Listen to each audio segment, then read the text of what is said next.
It might have been a girl. I think the handwriting looks more like a girl's than a boy's. The half-blood prince, he was called. How many girls have been princes? It's 5 to 8. I'd better go. I'll be late for Dumbledore. Oh, good luck.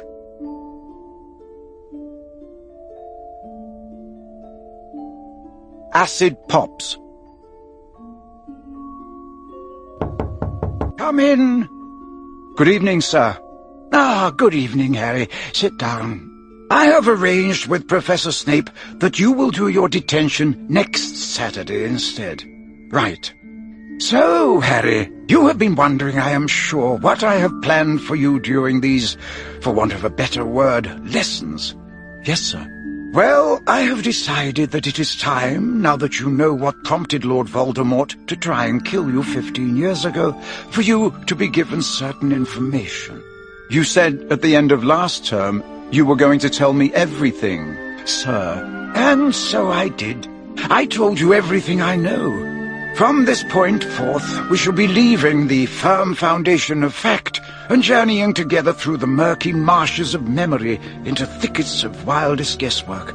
From here on in, Harry, I may be as woefully wrong as Humphrey Belcher, who believed the time was ripe for a cheese cauldron.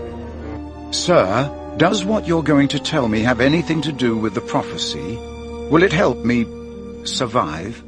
It has a very great deal to do with the prophecy, and I certainly hope that it will help you to survive.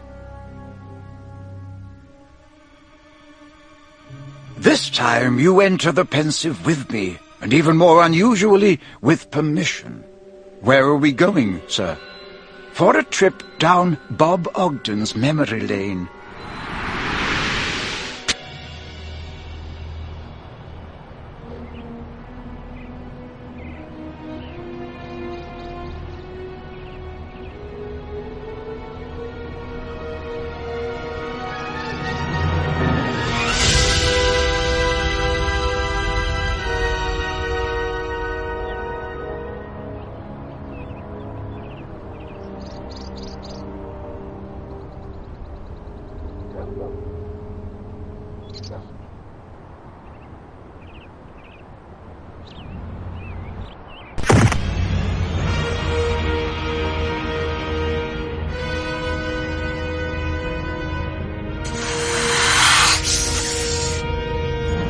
Good morning. I'm from the Ministry of Magic. I'm sorry, I don't understand you. You understand him, I'm sure, Harry. Yes, of course. Morphine!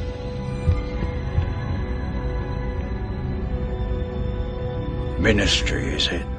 Should have made your presence known, shouldn't you? This is private property. Can't just walk in here and not expect my son to defend himself. Defend himself against what, man? Busybodies, intruders, muggles and filth. It's your son I'm here to see, Mr. Gaunt. That was Morphine, wasn't it? Ah, that was Morphine. Are you pure blood? That's neither here nor there. Perhaps we could continue this discussion inside. My daughter, Merope. Good morning. Well, Mr. Gaunt, to get straight to the point, we have reason to believe that your son, Morphine, performed magic in front of a muggle late last night. So what? Morphine gave a muggle a bit of what was coming to him? What about it, then? Morphine has broken wizarding law. What's that, then? His sentence? It is a summons to the Ministry for a hearing. Summons? Summons? Who do you think you are, summoning my son anywhere? I'm head of the Magical Law Enforcement Squad. And you think we're scum, do you? You know who you're talking to, you filthy little mudblood, do you? I was under the impression that I was speaking to Mr. Gaunt. That's right. See this? See this? Know what it is? Know where it came from? Centuries it's been in our family. That's how far back we go, and pure blood all the way. Know how much I've been offered for this? with a Peveril coat of arms engraved on the stone. See this? Slytherins.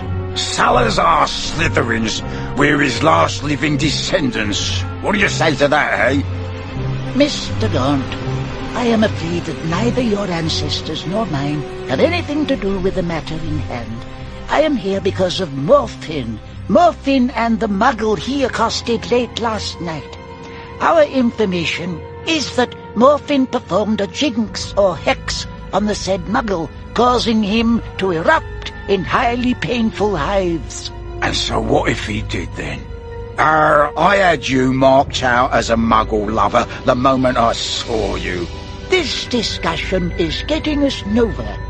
Morfin will attend a hearing on the 14th of September to answer the charges of using magic in front of a muggle and causing harm and distress to that same muggle.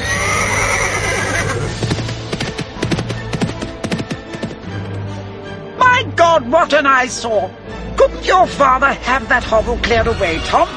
It's not ours. Everything on the other side of the valley belongs to us, but that cottage belongs to an old tramp called Gaunt and his children. The son's quite mad. You should hear some of the stories they tell in the village. Tom, I might be wrong, but has somebody nailed a snake to that door? That'll be the son. I told you he's not right in the head. Don't look at it, Cecilia, darling. Darling, he called her, so he wouldn't have you anyway. What did you say, Morfin? She likes looking at that muggle. Always in the garden when he passes, peering through the hedge at him, isn't she? And last night, hanging out of the window waiting for him to ride home, wasn't she? Is it true?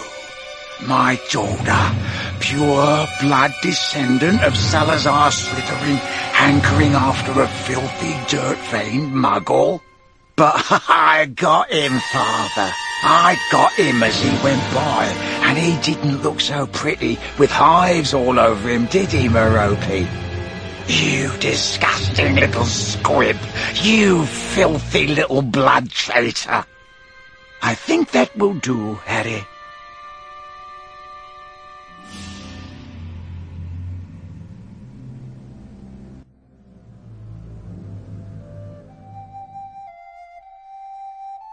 What happened to the girl in the cottage? Oh, she survived. Ogden apparated back to the ministry and returned with reinforcements within 15 minutes. Morfin, who already had a record of muggle attacks, was sentenced to 3 years in Azkaban. Marvolo, who had injured several ministry employees in addition to Ogden, received 6 months. Marvolo?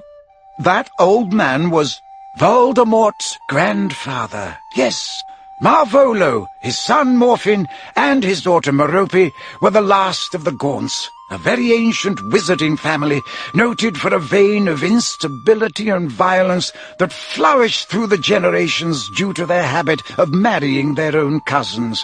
So Merope was... Sir, does that mean she was Voldemort's mother? It does, and it so happens that we also had a glimpse of Voldemort's father. The muggle Morfin attacked, the man on the horse. Very good indeed. And Merope? She died, didn't she? Wasn't Voldemort brought up in an orphanage? Yes, indeed. You see, within a few months of their runaway marriage, Tom Riddle reappeared at the manor house in Little Hangleton without his wife. The rumour flew around the neighbourhood that he was talking of being hoodwinked and taken in. When they heard what he was saying, however, the villagers guessed that Merope had lied to Tom Riddle, pretending that she was going to have his baby, and that he had married her for this reason. Tom Riddle left her while she was still pregnant. I think that will do for tonight, Harry. Yes, sir. Good